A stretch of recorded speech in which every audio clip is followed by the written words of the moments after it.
FPJ Campra will file a case against the Board of Canvassers of doon sa Marawi, sa military. Ano, ma'am? The FPJ Campra will file a case against the Board of Canvassers and the military.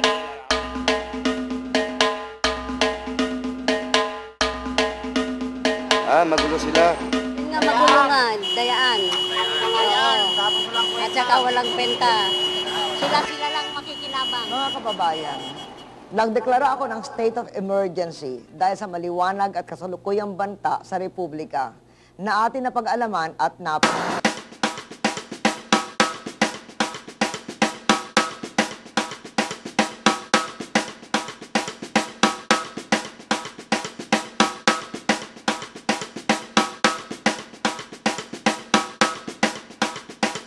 pangako nila, puro pako lang naman eh. Oo nga po eh.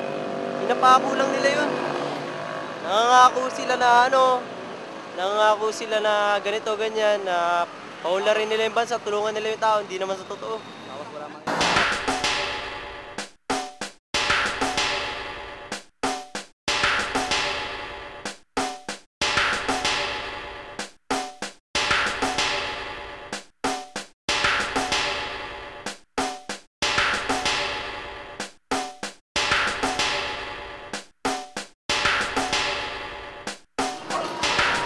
Eleksyon? Ako. Hindi na ako naniniwala sa eleksyon eh. Wala nang pag-asa. Iboto mo man sila, matatalo rin lang, kaya wala nang pag-asa.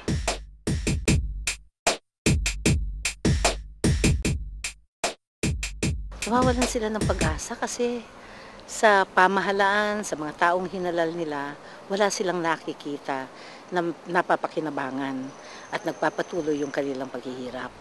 Kung mahirap sila noon, mahirap sila ngayon.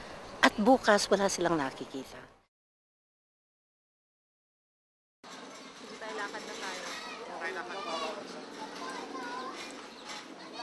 Tulad dito, Juan and Lord, tulad itong lugar nito. Dati napakaluwag itong kali nito. Makikita naman, ma'am, ang itsura ng aming kalsada ngayon. Halo-halo na ang paninda rito. Yan ang buhay na mahirap. Sari barangay.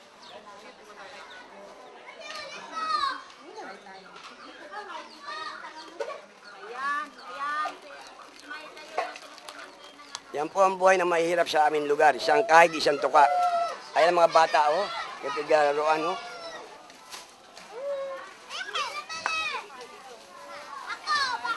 Yan ang aming mga kabataan. Wala silang playground dito na mapaglalaro. Kaya sa kalsada lamang sila naglalaro. Matitiis ba nila yan? Napag-iwanan kami. Marami po dyan, managandahan na mga kalye nila, walang mga city hall. Pero kami, wala po yung pinagbago. Ano po ito dati, tambakan po siya dati. Medyo wala po siyang kaayusan. Tapos nung napalitan na po yung mayor namin na naging maayos na po yung park namin. Dito makakapamasyal kami, hindi na namin kailangan gumastos pa sa labas, magpagala-gala. O kaya pumunta pa dyan sa mga mall dyan. At least dito po libre. At the same time makakapag-enjoy po yung mga bata. Walang gastos. Si ate. Sa katotohanan po, dito sa syudad namin, ay dito na po ako pinanganak, lumaki, tumanda, sa edad na 71.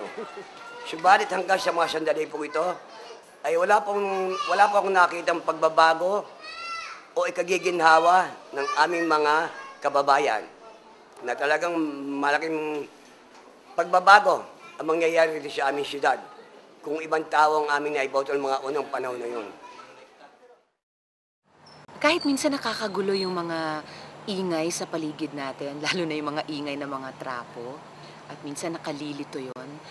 Huwag tayong palito.